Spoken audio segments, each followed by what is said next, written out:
On June 10, 2012, at 12 p.m., a group of Falun Gong practitioners were holding signs on the street corner of Washington and Grant in San Francisco's Chinatown, telling onlookers the truth about the persecution of Falun Gong in mainland China these last 13 years, including the horrific practice of harvesting organs from live Falun Gong practitioners by the Chinese Communist Party. At that time, a Chinese man in a red shirt stood by the street, slandering Falun Gong in a high voice. Another man of Chinese descent, wearing a hat and vest, appeared and began to verbally abuse the Falun Gong practitioners that were there. When this new man began to show an inclination toward physical violence, the Falun Gong practitioners there began to videotape the scene with their cell phones. Upon seeing this, the man leapt toward one of the Falun Gong practitioners and attempted to snatch away his cell phone. When the Falun Gong practitioner dodged the man's grasp, the man chased after him and slammed his fist into the Falun Gong practitioner's face.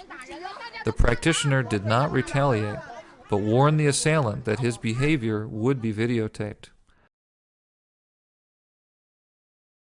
Despite the dissuasion by numerous people at the scene, the assailant once again punched the Falun Gong practitioner under his left jaw.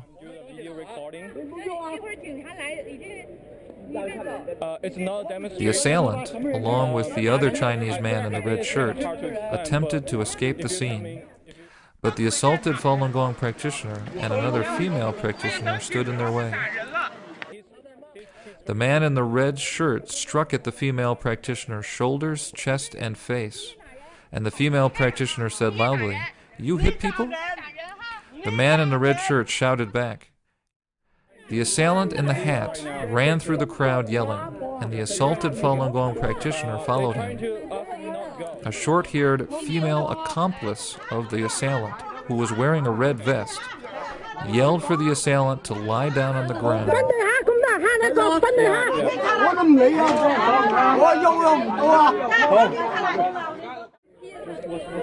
When the police arrived at the scene, the assailant first tried to defend his actions.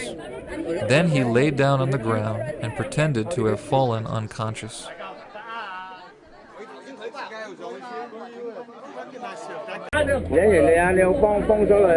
Beside the assailant, another man in a light-colored shirt began making intimidating hand gestures toward and verbally threatened a person in the crowd who filmed the incident with a camera.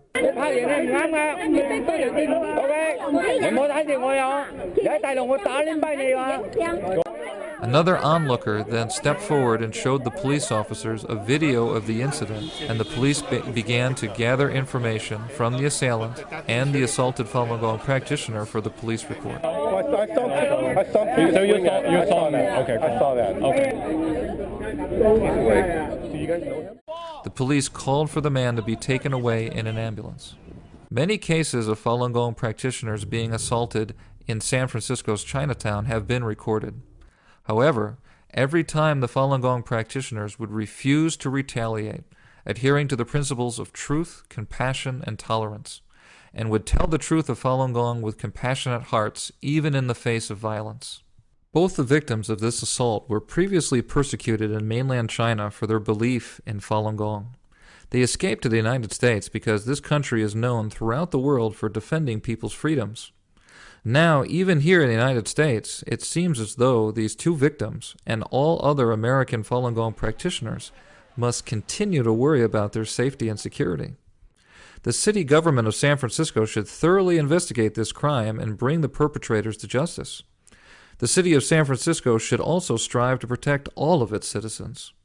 People should not have to worry about getting assaulted when they want to meditate in a public park. People should not have to worry about getting assaulted when they peacefully exercise their right to tell others about human rights issues around the world. The city of San Francisco should take special care of its Chinatown and ensure that the inhuman violence of totalitarian governments never finds a place here. The frequency of assaults on Falun Gong practitioners in the United States seems to indicate that an organized, planned effort of hate crime against Falun Gong practitioners exists. It is highly probable that the Chinese consulate in San Francisco has extended the CCP's persecution of Falun Gong practitioners overseas. Whether or not these particular assailants in San Francisco's Chinatown were bribed by the Chinese Communist Party to attack Falun Gong practitioners is currently under investigation.